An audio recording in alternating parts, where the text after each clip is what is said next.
কক্সবাজার সৈকতে পর্যটকের ভিড় বাড়ছে। সৈকতে নির্মল হাওয়ার আরাম থাকছে না সূর্যের তাপে। সমুদ্রের পানিও গরম, কিন্তু এসব গরম উপেক্ষা করে ঈদের পরদিন সৈকতে লাখো মানুষ এসে গেছে।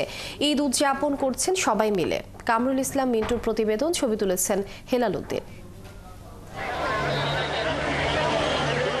সমুদ্র পাড়ে তাপমাত্রা ৩১ ডিগ্রি সেলসিয়াস, যা অনুভূত হচ্ছে ৩৭ ডিগ্রি।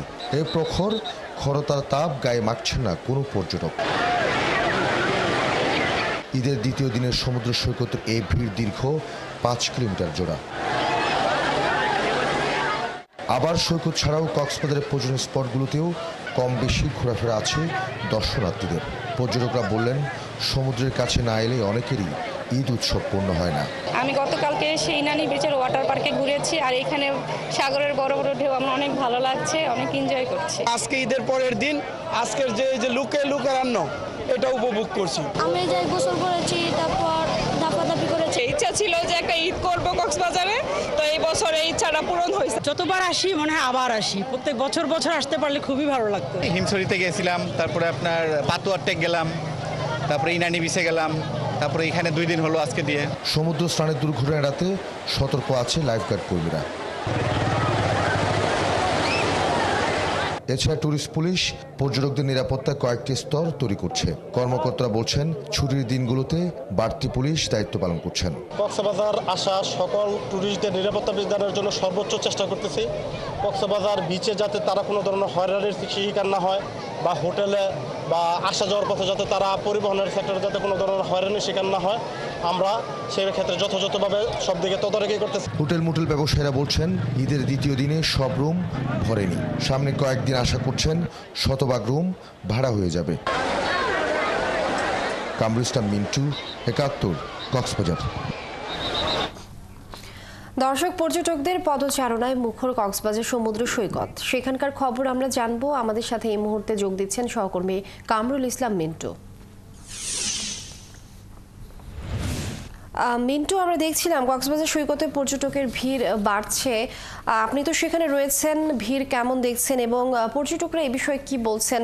আর যেহেতু অনেক ভিড় সেখানে রয়েছে, সেক্ষেত্রে নিরাপত্তার ব্যবস্থা কেমন রয়েছে সে বিষয়টিও আমাদেরকে জানাবেন।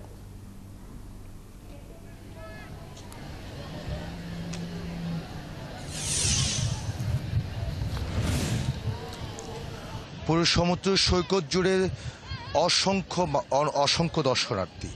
এখানে পর্যটক যেমন আছে, স্থানীয় বাসিন্দারাও আছেন। সবাই মিলে এখানে মানুষ আর মানুষ পুরো সৈকত জুড়ে। এখন আপনি জানেন যে কিছুক্ষণ বাদেই কিন্তু সূর্য ডুবাবে, এবং সেই সূর্যের এই অস্ত যাবার সময়টা সবচেয়ে বেশি পর্যটকরা উপভোগ করেন। এজন্য এখন ভিড় একটু বেশি বাড়ছে, ভিড় বাড়ছে। এবং এখান থেকে আমি যে পয়েন্টে আছে, এটা কক্সবাজার সমুদ্র সৈকত সুগন্ধা পয়েন্ট বলে।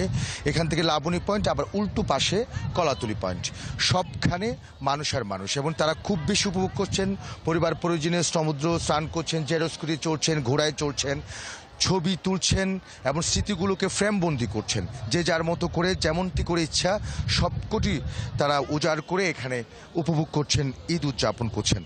এবং আইন শৃঙ্খলা বাহিনীর কথা বলছেন, পর্যটকরা এই এত সংখ্যক মানুষকে, যারা টুরিস্ট পুলিশ আছে, তাদেরকে নিরাপত্তা দেওয়ার চেষ্টা করছেন, যতটুকু সম্ভব চেষ্টা করছেন। এবং এখন পর্যন্ত কোনো দুর্ঘটনার খবর, কোনো চুরি ছিনতাইয়ের খবর, পর্যটকরা হয়রানির খবর আমাদের কাছে আসেনি। আর লাইফগার্ড কর্মীরা কাজ করছেন, যেহেতু স্নান করতে যে অনেকে দুর্ঘটনার পড়েন সমুদ্রে, তাই জন্য যারা লাইফগার্ড কর্মীরা আছে তারা কাজ করছেন। এখনও দুর্ঘটনার খবর আমাদের কাছে নেই। আবার ম্যাজিস্ট্রেট এসে মাঝে মধ্যে অভিযান পরিচালনা করছেন। যারা ফটোগ্রাফার আছে, হকার আছে, তারা যাতে কোনো পর্যটক হয়রানি না করে, অতিরিক্ত কিছু আদায় না করে, তাই জন্য তারাও অভিযান পরিচালনা করছে। সব কিছু মিলিয়ে পর্যটকদের কাছ থেকে এখন পর্যন্ত এমন কোনো অভিযোগ যেমন নাই, একইভাবে কোনো ধরনের চুরি ছিনতাইয়ের খবর আমাদের কাছে নেই। সব কিছু ঠিকঠাক চলছে আমাদের কাছে, তাই মনে হচ্ছে। এবং পর্যটকরা এই কক্সবাজারে এসে ঈদকে ভালোভাবেই উপভোগ করছে বলে আমাদের কাছে তাই মনে হচ্ছে। কামরুল ইসলাম মিন্টু, অসংখ্য ধন্যবাদ। আপনি যেমনটি বলছিলেন যে পর্যটকদের আসলে কোনো অভিযোগ নেই। ধন্যবাদ, আপনি যুক্ত থাকুন। পরবর্তীতে আবারও এই বিষয়ে জানবো আপনার কাছ থেকে।